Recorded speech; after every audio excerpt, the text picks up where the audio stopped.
I just wanted to underscore that the focus of this is on seeking the truth. The focus is on making sure that the American public understands the threat to democracy that took place on January 6th.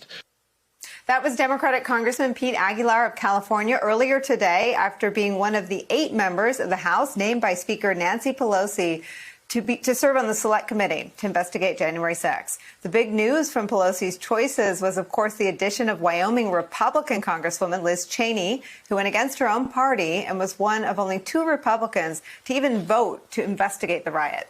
Earlier today, Congresswoman Cheney responded to news that Republican leader Kevin McCarthy warned Republicans they could lose their committee assignments if they accepted an appointment to the committee from Speaker Pelosi. Here's how Cheney responded. Congresswoman Cheney, are you concerned about getting reprimanded by your conference, potentially losing your committee assignments over this?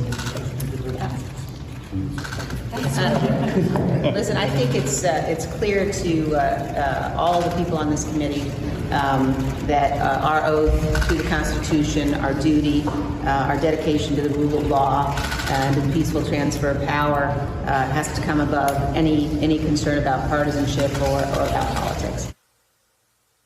Joining us now, Congressman Pete Aguilar of California, one of the members of the committee investigating the January 6th Capitol riot. Thank you so much for spending some time with us today.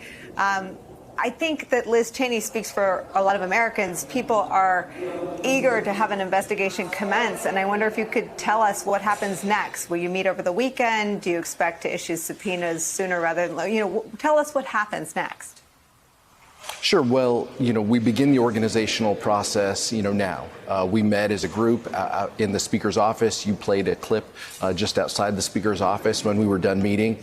We're going to continue to have conversations as a group. We all exchanged numbers and made sure that we all knew how to contact each other.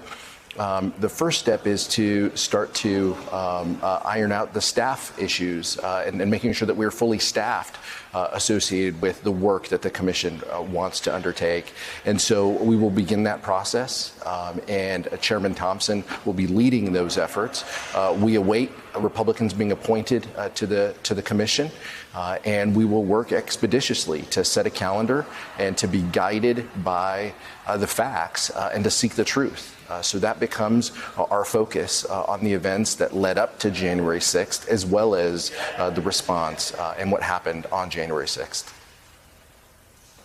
Are you able to tell us how it will be broken down? I mean, if you look at the 9/11 Commission, there were the sort of the intelligence that existed that maybe wasn't heeded or didn't get in front of policymakers. There were the events of that day that involved airports and TSA. And from that, all sorts of reforms were made. Are you breaking it into different buckets from which reforms could be considered by policymakers? And if you are, do you know yet what they might be?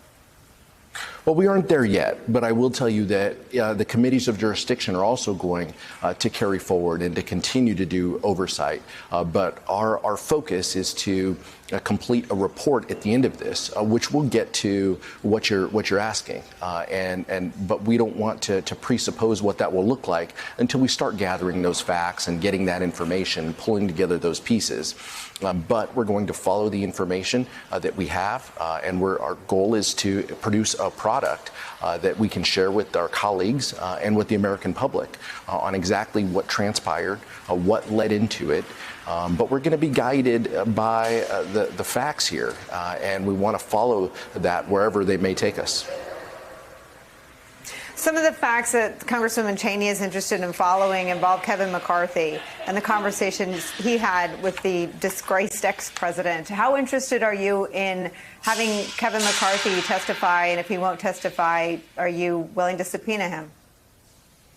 Well, I believe in prior interviews he said that he would, but we're less concerned about that right now. We will be guided by the information, and so every bit of information related to that day that is relevant to the proceedings, I think, is in play.